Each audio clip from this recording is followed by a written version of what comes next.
Telangana state ANM important practice బిట్స్కి స్వాగతం. మరి మనం చాలా వరకు టాపిక్స్ కవర్ చేసుకున్నామండి. మెంటల్ హెల్త్ అని, చైల్డ్ హెల్త్ నర్సింగ్ అని. సో అందులోని ఇంకొక టాపిక్ కూడా ఉంది, సెకండ్ టాపిక్, అది హెల్త్ ప్రమోషన్. దానికోసం మనం కొంచెం చూసి ఆ తర్వాత ఏవే బిట్స్ ఉన్నాయో అది మీకు నేను తెలియజేస్తాను. కొంచెం జాగ్రత్తగా గమనించండి. సో ఫస్ట్ అసలు హెల్త్ ప్రమోషన్ అంటే ఏంటి? తెలుగులో దాన్ని ఆరోగ్య ప్రచారం కింద మనం తీసుకోవచ్చు. ఆరోగ్య ప్రచారం అంటేనే తెలుస్తుంది. ప్రచారం అనేది మాధ్యమాలను ఉపయోగించి ప్రజలకి ప్రతి విధమైనటువంటి ఆరోగ్యానికి సంబంధించిన సమాచారాన్ని చేరవేయడాన్ని హెల్త్ ప్రమోషన్ కింద మనం భావించవచ్చు. అయితే దీని తాలూకు డెఫినేషన్ ఉందండి. ఇదేంటంటే పీపుల్ అంటే ప్రజలు నియంత్రణను పెంచుకోవడానికి మరియు వారి ఆరోగ్యాన్ని మెరుగుపరుచుకోవడానికి వీలు కల్పించే ప్రక్రియ అన్నమాట. నియంత్రణ అంటే దేని మీద నియంత్రణ అంటే, ఒకవేళ బ్యాడ్ హ్యాబిట్స్ ఉన్నాయనుకోండి వాళ్ళకి, స్మోకింగ్ అని, ఆల్కహాల్ అని, వీటన్నిటి మీద నియంత్రణ పెంచుకోవడానికి ఈ హెల్త్ ప్రమోషన్ అనేది ఉపయోగపడుతుంది. మరియు ఆరోగ్యాన్ని మెరుగుపరుచుకోవడానికి కూడా ఈ యొక్క హెల్త్ ప్రమోషన్ అనేది ఉపయోగపడుతుంది అనమాట. సో ఇది చాలా చాలా ఇంపార్టెంట్ థింగ్ అండి ఏఎన్ఎమ్స్కి. ఎందుకంటే మన యొక్క డ్యూటీస్లో భాగంగా హెల్త్ ప్రమోషన్ని మనం ఎక్కువగా చేస్తూ ఉంటాం పబ్లిక్ కోసం. తర్వాత దీనికి 5 సూత్రాలు ఉన్నాయి. అసలు హెల్త్ ప్రమోషన్లో ఉన్నటువంటి 5 సూత్రాలు మనం గమనించినట్లయితే, విస్తృత మరియు సానుకూల ఆరోగ్య భావన. అంటే సానుకూల ఆరోగ్యం అంటే పాజిటివ్ హెల్త్ కాన్సెప్ట్ అనేది మనము ప్రజల్లోకి తీసుకొని వెళ్ళగలగాలి. అలాగే పార్టిసిపేషన్ అండ్ ఇన్వాల్వ్మెంట్, ప్రజల్లో ఇందులో పాల్గొనేలాగా, ఇన్వాల్వ్ అయ్యేలాగా చేయగలగాలి. నెక్స్ట్ చర్య మరియు చర్య సామర్థ్యం, అంటే యాక్షన్ అండ్ యాక్షన్ కాంపిటెన్స్ అని ఉంటుంది. ఇందులో ప్రజలు చర్యలు తీసుకునే విధంగా మనము వారిని చాలా వరకు మనం వారిని ఏం చేయాలంటే సంసిద్ధత చేయాలన్నమాట. సెట్టింగ్స్ పర్స్పెక్టివ్, అంటే సెట్టింగ్ల దృక్పథం. చాలా వరకు బోల్డ్ అని సెట్టింగ్స్ ఉంటాయి. ఇందులో పాలసీస్ రూపకల్పన ఉంటుంది. ఈక్విటీ ఇన్ హెల్త్, అంటే అందరికీ కూడా ఆరోగ్యం అందుబాటులో ఉండే విధంగా, పిల్లలకి, పెద్దవారికి, ఆడవాళ్ళకి, మగవారికి అందరికీ కూడా ఈక్విటీ ఇన్ హెల్త్, అంటే ధనవంతులకి, పేదవాళ్ళకి అందరికీ కూడా ఈక్విటీ ఇన్ హెల్త్ ఉండడానికి వీళ్ళు ప్రయత్నిస్తూ ఉంటారు. సో ఈ విధంగా ఈ 5 సూత్రాల మీద ఈ హెల్త్ ప్రమోషన్ అంటే ఆరోగ్య ప్రచారం అనేది ఆధారపడి ఉందన్నమాట. అలాగే లెవెల్స్ ఆఫ్ హెల్త్ ప్రమోషన్ ఏంటి అంటే, primary prevention, secondary prevention, tertiary prevention అండి. ప్రైమరీ అనేది ఏంటంటే వ్యాధి రాకుండా ఉండడానికి ముందుగానే మనం ఏవైతే జాగ్రత్తలు తీసుకోగలమో వాటిని ప్రైమరీ ప్రివెన్షన్ అంటారు. సెకండరీ అనేది వ్యాధి వచ్చిన తర్వాత వాటికి సంబంధించినటువంటి చికిత్స అందజేయడం మరియు ఇవన్నీ ఫాలోఅప్లు అన్నీ ఉంటాయి. టెరిషరీలో కూడా దానికి సంబంధించిన ఎడ్యుకేషన్ ఇవ్వడం, ఫాలోఅప్స్ చేయడం అన్నీ ఉంటాయి అన్నమాట. సో ఈ 3 రకాల 3 లెవెల్స్లో హెల్త్ ప్రమోషన్ అనేది ప్రజలకి ఇవ్వడం అనేది జరుగుతుందన్నమాట. అసలు వీటి మెయిన్ ఎయిమ్స్ ఏంటి అంటే, వీటికి ఏ గోల్స్ ఉన్నాయి హెల్త్ ప్రమోషన్కి అనేది చూసుకుంటే, ప్రతి విధమైనటువంటి ప్రజల్ని, కమ్యూనిటీస్ని వాళ్ళు అంటే హెల్తీ బిహేవియర్స్ ఉండేలాగా, అంటే ఆరోగ్యకరమైనటువంటి ప్రవర్తనలు ఉండేలాగా చూసుకోవడమే ఫస్ట్ ఎయిమ్ అండి. అలాగే making changes to reduce risk of developing chronic diseases and other morbidities, అంటే వాళ్ళంతట వాళ్ళు మార్పులు చేసుకోగలగాలి. దేనికి మార్పులు అంటే, వాళ్ళు దీర్ఘకాల వ్యాధులు బారిన పడకుండా ఉండడానికి తగినటువంటి స్టెప్స్ తీసుకునే విధంగా వాళ్ళని మనము ఏం చేయాలంటే, ఇందులో వాళ్ళని కొంచెం మనం ఈ విధంగా మనం వాళ్ళని ఎక్కువగా ఇది చేయాల్సి ఉంటుంది.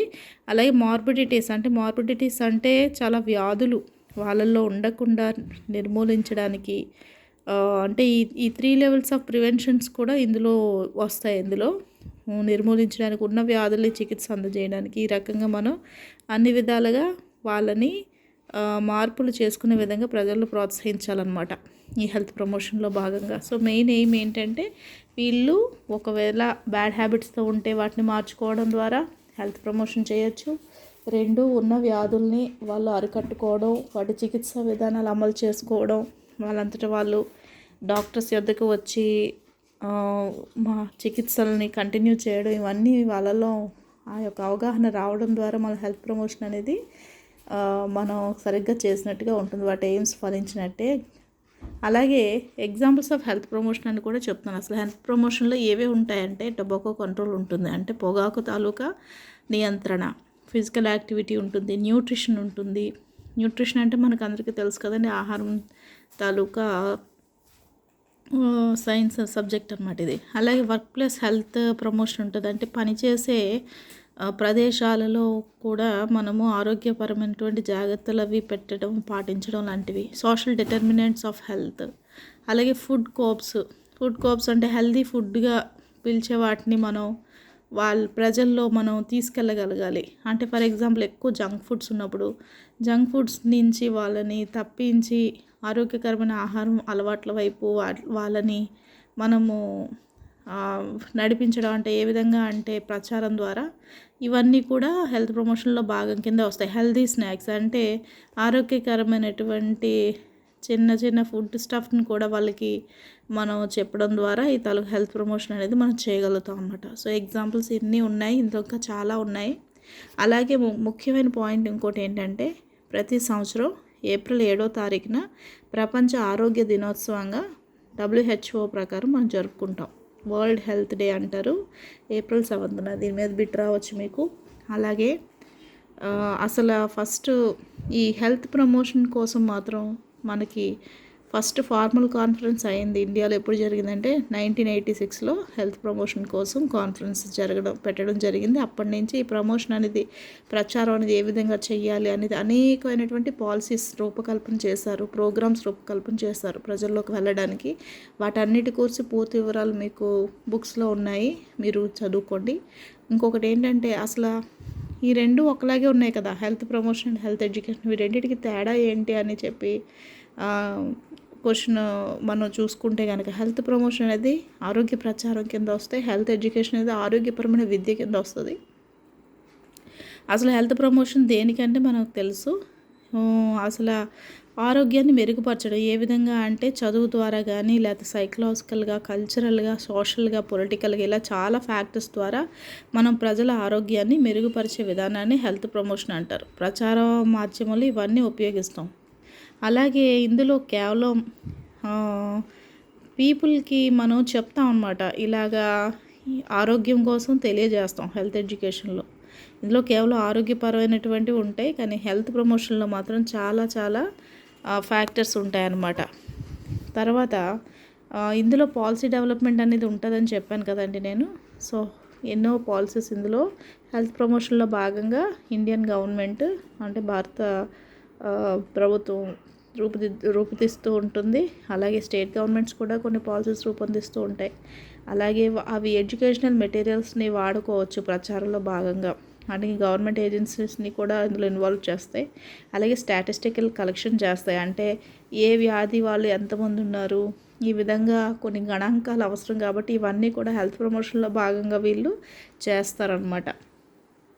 మరి ఇందులో అయితే హెల్త్ ఎడ్యుకేషన్లో అయితే మనకి చాలా వరకు లెక్చరర్స్ ఫామ్లో ఉంటాయండి. లెక్చర్స్లో ఉంటాయి, నోట్స్లు, పాంప్లెట్లు, సెమినార్స్ అండ్ కోర్సెస్ ద్వారా ఈ హెల్త్ ఎడ్యుకేషన్, ఆరోగ్య విద్య అనేది అందించబడుతుంది. మూడవది ఏంటంటే ఇందులో పాలసీ అనేది డైరెక్ట్గా రోల్ ప్లే చేస్తుంది. అంటే ఫర్ ఎగ్జాంపుల్ ఒక స్టాటిస్టిక్స్ కండక్ట్ చేశారు, ఇందులో టొబాకో ఎంతమంది యూజ్ చేస్తున్నారు, దానికి సంబంధించి టొబాకో కంట్రోల్ ప్రోగ్రామ్ లాంటిది ప్లాన్ చేయడం, ఇవన్నీ కూడా వాళ్ళ స్టాటిస్టిక్స్ డేటాని యూజ్ చేసి డైరెక్ట్గానే వాళ్ళు పాలసీని డెవలప్ చేస్తారు. కానీ ఇందులో హెల్త్ ఎడ్యుకేషన్లో మాత్రం పాలసీ డైరెక్ట్గా పాత్ర వహించదండి. సో ఇది మీరు గమనించాలి. సో హెల్త్ ప్రమోషన్ అనేది చాలా చాలా చాలా ముఖ్యమైన అంశం. కాబట్టి మనం నెక్స్ట్లోకి వెళ్ళిపోదాం. ఇందులో మీకు ఇచ్చిన సిలబస్లో అయితే హెల్త్ ప్రమోషన్లోకి ఈ తాలూకా టాపిక్స్ ఇవ్వడం జరిగింది. న్యూట్రిషన్ అని, human body and hygiene, environmental sanitation, mental health అని. ఇవన్నిటిని అంటే ఆరోగ్య ప్రచారం అనేది మనం దేని మీదైనా చేయొచ్చు, ఆరోగ్యానికి సంబంధించిన దాని మీద దేని మీదైనా చేయొచ్చు. ముఖ్యంగా ఫస్ట్ టాపిక్లో న్యూట్రిషన్ అనేది చాలా చాలా ఇంపార్టెంట్. కాబట్టి అంటే ఆహారం ద్వారా ఆరోగ్యం అందించవచ్చు అనే ఉద్దేశంతో న్యూట్రిషన్ అనేది చాలా మంచిగా మనకి చాలా ఇంపార్టెంట్ టాపిక్గా అది ఇవ్వబడింది. అందులో చాలా వరకు మీకు బిట్స్ కవర్ చేసి ఉంటారు. ఇందులో నేను కొన్ని బిట్స్ ఫార్ములేట్ చేస్తాను. Let's see to that. ఎంసీక్యూకి వచ్చేసరికి the study of food and its effects over growth, development and health of the body is called. అంటే ఆహారం మీద మనం ఏదైనా స్టడీ కండక్ట్ చేసినప్పుడు అది ఏ విధంగా బాడీ మీద, గ్రోత్ మీద, అంటే ఎదుగుదల మీద కానీ, మరి ఇంకా మానసిక వికాసం మీద కానీ, ఆరోగ్యం మీద కానీ ఎలాగా చూపిస్తుందో ఈ తాలూకా సబ్జెక్ట్ అంతటిని ఏమని పిలుస్తారు అని చెప్పి నేను అడిగాను. సో ఇందులో డెమోగ్రఫీ అని పిలుస్తారా, న్యూట్రిషన్ అని పిలుస్తారా, బయాలజీ అని పిలుస్తారా, జీరియాట్రిక్స్ అని పిలుస్తారా అంటే ఇందులో బి అనమాట ఆన్సర్. అంటే న్యూట్రిషన్, ఆహారపరమైనది కాబట్టి, స్టడీ ఆఫ్ ఫుడ్ కాబట్టి nutrition is the right answer. Next question, better nutrition is related to. Better అంటే మంచి ఆహారం అనేది దేనికి సంబంధించి ఉండొచ్చు, దేనికి రిలేటెడ్ అయ్యి ఉండొచ్చు అని చెప్తున్నాను. ఇందులో క్వశ్చన్ చూడండి.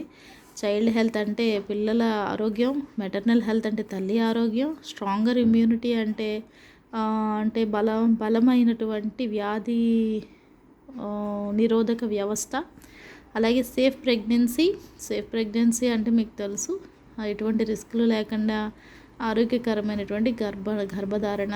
అలాగే మళ్ళీ చైల్డ్ బర్త్ అంటే జననము, ఇవన్నింటినీ కూడా వస్తుంది. లోవర్ రిస్క్ ఆఫ్ ఎన్సిడీస్ అంటే ఎన్సిడి అంటే తెలుసు, నాన్ కమ్యూనికబుల్ డిసీజెస్ అండి. ఒక హైపర్ టెన్షన్ అవ్వచ్చు, ఒక డయాబెటీస్ అవ్వచ్చు, ఇవన్నిటిని కూడా ఎన్సిడి కింద మనం తీసుకుంటాం. వీటన్నిటికీ లోవర్ రిస్క్ ఉంటుంది మంచి న్యూట్రిషన్ ఉంటే. అలాగే లాంగివిటీ అనేది చాలా సంవత్సరాలు ఆయుష్కాలం పెంచే ప్రక్రియ అనమాట లాంగివిటీ అనేది. సో ఇవన్నీ బెటర్ న్యూట్రిషన్ అనేది సంబంధించింది, బెటర్ న్యూట్రిషన్ సంబంధించిన విషయాలు ఇవన్నీ. అందుకే న్యూట్రిషన్ అనేది చాలా ఇంపార్టెంట్ అని చెప్పాను. So option g, all of the above is the right answer.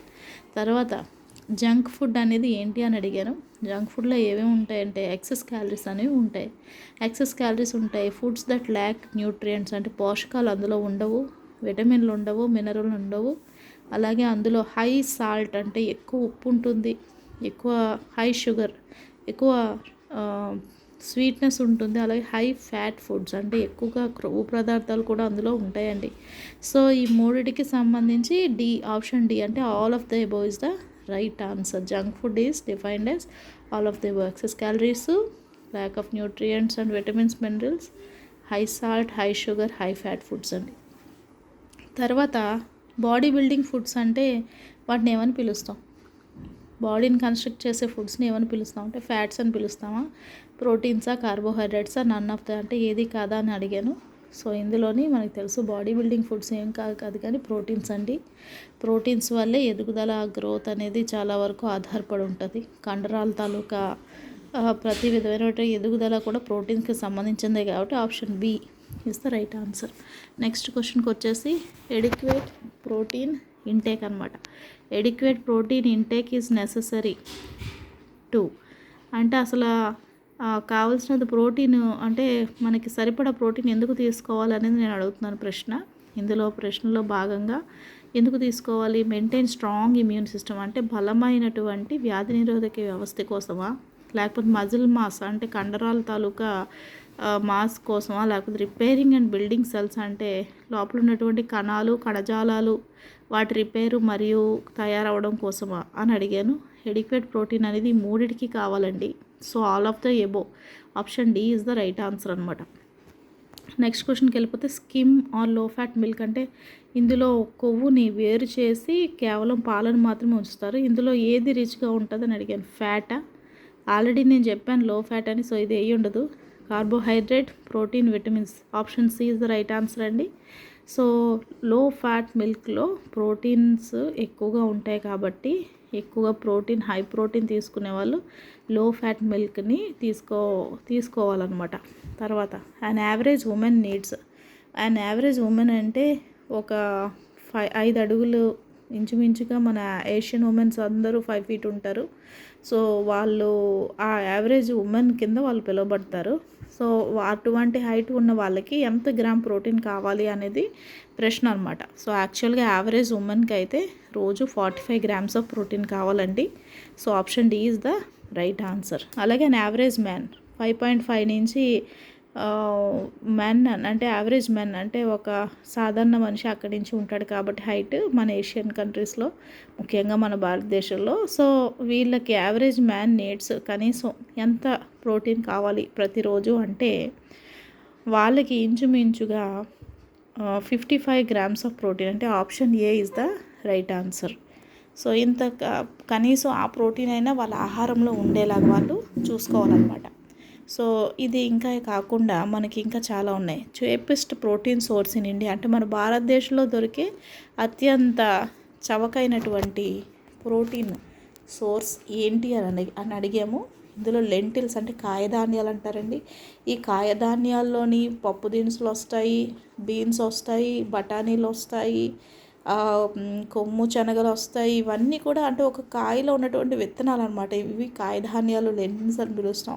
అలాగే మీట్, మాంసము, ఇందులోని రకరకాల చికెన్, మటన్ ఇవన్నీ వస్తాయి. సీ ఫుడ్ అంటే తెలుసు మనకి, ఫిష్ అని, ప్రాన్స్ ఇవన్నీ కూడా సీ ఫుడ్లోకి వస్తాయి. డైరీ ప్రోడక్ట్స్ అంటే ఇవి పాల పదార్థాలండి.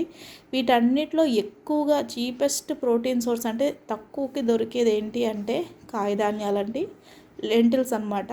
బీన్స్ అవ్వచ్చు, లేకపోతే పప్పు దినుసులు అవ్వచ్చు, వీటన్నిటిలోని మనకి ప్రోటీన్ అనేది ఎక్కువగా పుష్కలంగా లభిస్తుంది చీప్ అండ్ బెస్ట్లో. సో ఎక్కువగా అంగన్వాడీ పిల్లలకి ఏంటి, తర్వాత స్కూల్ పిల్లలకి ఏంటి, ఆహారంలో కంపల్సరీగా పప్పుని ఆహారంలో చేర్చడానికి మెయిన్ కారణం ఏంటంటే అది చీపెస్ట్ ప్రోటీన్ ప్లస్ పిల్లలకి చక్కగా కావాల్సిన ప్రోటీన్ పదార్థాలు అందుతాయి కాబట్టి ప్రతి గవర్నమెంట్స్లో ఎక్కువగా వీటిని ఇస్తూ ఉంటారనమాట. అలాగే ఇంట్లో కూడా ఎక్కువగా వీటిని తల్లులు చేయడానికి ఇష్టపడుతూ ఉంటారు. సో ఎవరైనా చీపెస్ట్ ప్రోటీన్ ఏంటి అంటే వాళ్ళకి మనం పప్పు దినుసులని అడ్వైస్ చేయొచ్చు. Next, the nutrient that helps in production of hormones and enzymes in child population, అంటే పిల్లల్లో హార్మోన్స్ మరియు ఎంజైమ్లు తయారవడానికి అవసరమయ్యే న్యూట్రియంట్ ఏంటి అని అడిగాను. అదేంటి, కార్బోహైడ్రేటా అంటే పిండి పదార్థాల, ఫ్యాట్స్ అంటే క్రొవ్వు పదార్థాల, విటమిన్ల, ప్రోటీన్ల అని అడిగాను. హార్మోన్స్కి ఎంజైమ్స్కి కావాలి అంటే మనకు కావాల్సిన అమైనో యాసిడ్స్ అండి. అమైనో యాసిడ్ల సముదాయమే ప్రోటీన్లు అనమాట. So option D is the right answer. ప్రోటీన్లే కావాలి. సో పిల్లల్లో ఎదుగుదల కావాలి అంటే హార్మోన్లు విడుదల అవ్వాలి. గ్రోత్ హార్మోన్ అని ఇలా చాలా రకాలు ఉంటాయి.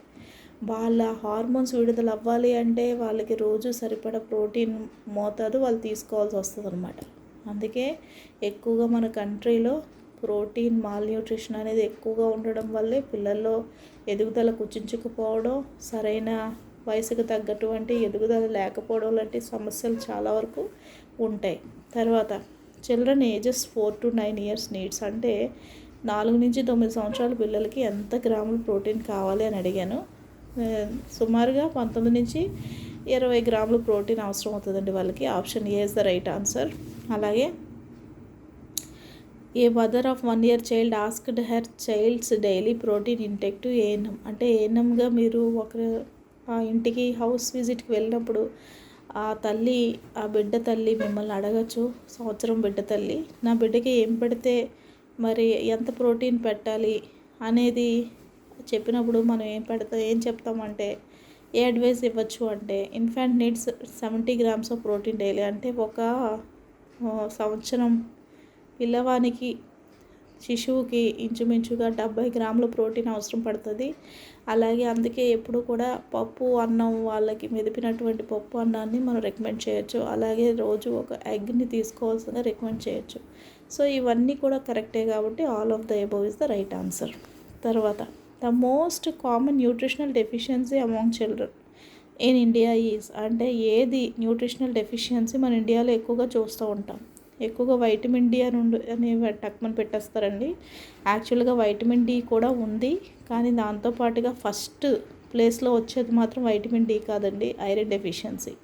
మనం ఇదివరకే మనం డిస్కస్ చేసుకున్నాం చైల్డ్ హెల్త్ నర్సింగ్లో ఐరన్ డెఫిషియన్సీ ఎనీమియా కోసం. అది ఎక్కువగా మన ఇండియాలో ప్రబలి ఉంది, భారతదేశం అంతా విస్తరించింది. కాబట్టి ఈ ఐరన్ డెఫిషియన్సీ అనేది ఎక్కువగా కామనెస్ట్ న్యూట్రిషనల్ డెఫిషియన్సీ అనమాట పిల్లల్లో మాత్రం.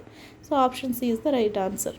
తర్వాత nutritional deficiencies in children is identified by, అసలు ఒక పిల్లవానికి అవసరమైనటువంటి పోషకాలు అందడం లేదు అనే విషయం మనకి ఎప్పుడు తెలుస్తుంది అంటే డిలేడ్ గ్రోత్ అంటే ఎదుగుదల లోపించడం వల్ల, అనీమియా అంటే రక్తహీనత వల్ల, డిలేడ్ వూండ్ హీలింగ్ అంటే ఏదైనా గాయం మానకపోవడం వల్ల, చాలా లేట్గా మానడం వల్ల, ఇలా టైంకి మానకపోవడం వల్ల ఏమైనా కావచ్చు. ఈ 3 కూడా కరెక్టే కాబట్టి option D all of the above is the right answer. ఈ 3 ఉంటే కనుక ఖచ్చితంగా ఆ పిల్లవాడు పోషకాహార లోపంతో బాధపడుతున్నట్టే.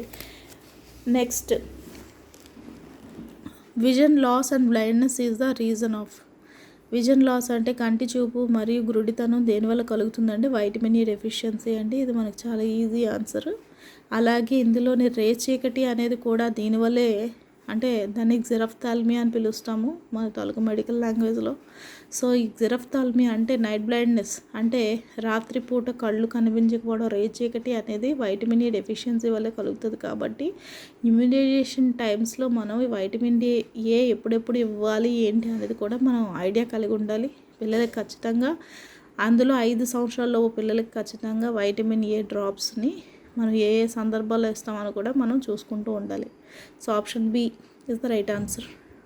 Next, vitamin b deficiency results in mouth ulcers అంటే వైటమిన్ బి లోపం వల్ల నోటి పుళ్ళు అనేవి ఏర్పడడం జరుగుతాయి. తర్వాత brittle hair and nails may lack biotin అంటే ఇప్పుడు బాగా విరిగిపోయే గోర్లు, ఎక్కువగా వీక్ హెయిర్ అంటే ఇలా అనగానే అలా తెగిపోతూ ఉంటుందండి హెయిర్. అది దేనివల్ల అంటే వైటమిన్ B7 బయోటిన్ అనే పదార్థం లోపం వల్ల పిల్లల్లో అలాంటివి కనిపిస్తూ ఉంటాయి. అలాగే vitamin A deficiency leads to scurvy అని ఉందండి. ఈ పాయింట్ ఖచ్చితంగా కాదు. స్కర్వీ అనేది వైటమిన్ సి డెఫిషియన్సీ వల్ల తలెత్తే వ్యాధి. సో ఆప్షన్ సి ఖచ్చితంగా కరెక్ట్ అయి ఉండదు. ఆప్షన్ డి చూద్దాం. Milk, liver, egg yolk and fish are rich in vitamin d. అవునండి, పాలు, కాలేయము, మళ్ళీ గుడ్డు యొక్క సొన, మరియు ఫిషెస్ అంటే చేపలు, ఇవన్నీ కూడా వైటమిన్ డి రిచ్ ఫుడ్స్ అండి. కరెక్టే. సో ఇందులో ఏ సెంటెన్సెస్ రైట్ అనేది నేను మీకు చెప్తే, సెంటెన్స్ ఏ రైట్ అండి, sentence B correct, and sentence D correct. So ABD అనే ఆప్షన్ ఎక్కడుందో అదే కరెక్ట్ అండి. సో ఆప్షన్ సిలో ఉంది ABD. Option C is the right answer అన్నమాట. Next, bone pain, muscle weakness, delayed growth and skeletal deformities are due to అంటే ఏదైనా మనకి బోన్ పెయిన్ అంటే తెలుసు, ఎముకల నొప్పి, అలాగే కండరాల బలహీనత, అలాగే సరిగ్గా ఎదగలేకపోవడం. స్కెలిటల్ డిఫార్మిటీస్ అంటే వంకర టింకరగా ఉన్న ఎముకలు ఏర్పడ్డ, ఇవన్నీ కూడా దేనివల్ల వస్తున్నాయి అంటే కాల్షియం అని అనుకుంటే ఫస్ట్ అది పెట్టేస్తారు. కాదండి, ఇది వైటమిన్ డి డెఫిషియన్సీ వల్ల ఇవన్నీ ఏర్పడతాయి అన్నమాట. So option C is the right answer. తర్వాత అలాగే vitamin d is low in kids they may be prone to అంటే వైటమిన్ డి తక్కువగా ఉంటే వాళ్ళు దేనికి గురి కావచ్చు అని అడిగిన ప్రశ్న. రిస్క్ ఆఫ్ బౌల్ క్యాన్సర్ అంటే పేగుల్లో క్యాన్సర్ రావచ్చు. అలాగే హార్ట్ డిసీజ్, గుండె జబ్బులు, మరియు స్ట్రోక్ అనేది, పారాలసిస్, స్ట్రోక్ అనేది కూడా వాళ్ళకి రావచ్చు. ఆటో ఇమ్యూన్ డిసీజెస్ అంటే మీకు అన్నీ తెలుసు. ఆటో ఇమ్యూన్ డిసీజెస్ అంటే సెల్ఫ్ డిస్ట్రక్షన్ డిసీజెస్ కొన్ని ఉంటాయండి. ఆ తాలూకా అన్నీ కూడా ఆ యొక్క ఆర్గాన్ మీద అవి దాడి చేసి ఆటో ఇమ్యూన్ డిసీజెస్ అనేవి కలుగజేస్తాయి. ఉదాహరణకి డయాబెటీస్ కూడా ఒక ఆటో ఇమ్యూన్ డిసీజే. సో ఇలాగ అనమాట. ఇంకా చాలా ఉన్నాయి. SLE అని ఇంకో డిసీజ్ ఉంటుంది, అది కూడా ఆటో ఇమ్యూన్ డిసీజే. అలాగే బొల్లి మొచ్చలు ఇవన్నీ వస్తుంటాయి పిల్లలకి, అది కూడా ఆటో ఇమ్యూన్ డిసీజేనండి. ఇంకా చాలా రకాలు ఉన్నాయన్నమాట ఈ ఆటో ఇమ్యూన్ డిసీజెస్లోని. సో ఇవన్నీ కూడా వైటమిన్ డి లోపం వల్ల కలగచ్చు అని అడిగితే అవునండి, ఇవన్నీ వైటమిన్ డి లోపం వల్ల కలగచ్చు. కాబట్టి వైటమిన్ డిని పిల్లలకి అందించడం చాలా చాలా అవసరం అన్నమాట. ఇవన్నీ రిచ్ ఫుడ్స్ అంటే మన మిల్క్లోని మరియు మిల్క్ తాలూకా అన్ని ప్రోడక్ట్స్లోని ఇది ఉంటుంది. లివర్, ఎగ్ యాల్క్, ఫిష్ అన్నిట్లో కూడా వైటమిన్ డి సమృద్ధిగా దొరుకుతుంది కాబట్టి వాటిని మనం రికమెండ్ చేయొచ్చు. సో నెక్స్ట్ క్వశ్చన్కి వచ్చేసి choose iron rich foods from below అని చెప్పాను. ఇందులోని ఎక్కువగా ఐరన్ అనేది, ఇనుము అనేది పుష్కలంగా లభిస్తుంది. స్పినాచ్ అంటే పాలకూర, ఫిష్, సీజమ్ అంటే నువ్వులు. అవునండి, ఈ మూడిట్లో కూడా ఐరన్ అనేది పుష్కలంగా లభిస్తుంది. ఆల్ ఆఫ్ ద ఎబోవ్ని option D is the right answer అన్నమాట. నెక్స్ట్, హ్యూమన్ బాడీ కోసం మనం ఇప్పుడు వెళ్దామండి. న్యూట్రిషన్ కోసం నేను కొన్ని బిట్స్ ఆల్రెడీ మీకు చెప్పాను. ఇప్పుడు హ్యూమన్ బాడీలోకి వెళ్తున్నాను. అసలు హ్యూమన్ బాడీ అంటే ఏమిటి? Is a single structure which made up of, అంటే అదొక సింగిల్గా ఉండే స్ట్రక్చరే కానీ అది దేంతో ఉంటుంది అంటే కణాలు, కణజాలాలు, అవయవాలు మరియు వ్యవస్థలు. అవునండి, ఈ మూడు కలిస్తే అది మానవ శరీరం అవుతుంది. కాబట్టి ఆల్ ఆఫ్ ద ఎబోవ్ అండి. ఆల్ ఆఫ్ ద ఎబోవ్ అంటే option D is the right answer. Human body contains అంటే ఒక మనిషి యొక్క శరీరంలో ఎన్ని అవయవాలు ఉంటాయి? సుమారుగా 60, 80, 90, 78 ఇచ్చారు. 78 అవయవాలు అయితే మనిషికి ఉంటాయండి. So option B is the right answer. So the organ below the heart is అంటే ఏ ఆర్గన్, ఏ అవయవం గుండె కింద ఉంటుంది అనేది అడిగానండి. లివర్ అని అడిగాను, ప్లీహం అంటే స్ప్లీన్ అని అడిగాను, కిడ్నీ జీర్ణకోశం అని అడిగాను. మీ అందరికీ తెలుసు. హార్ట్ అంటే ఆ గుండె కింద ఉండే ఆర్గన్ మాత్రం స్ప్లీన్ అండి. స్ప్లీన్ అంటే ప్లీహము అంటారు.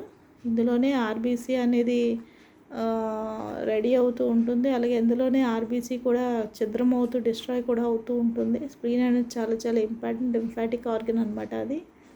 So b is the right answer. తర్వాత అన్నిటికన్నా పెద్ద ఆర్గన్ ఏంటి అనేది ప్రశ్న.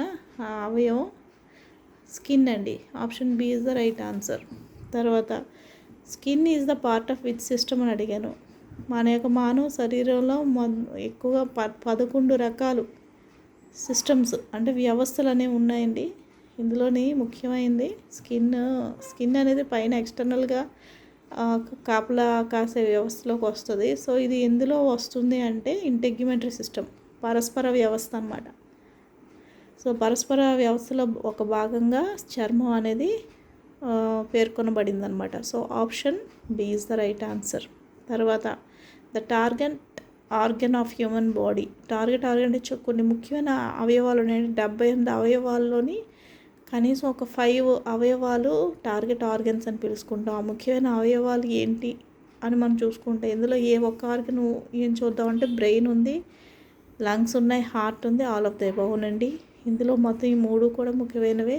వీటితో పాటు ఇంకొక 2 ఏంటంటే ఒకటి లివర్ అండి, లాస్ట్ బట్ నాట్ లీస్ట్ అన్నట్టుగా కిడ్నీస్ అండి.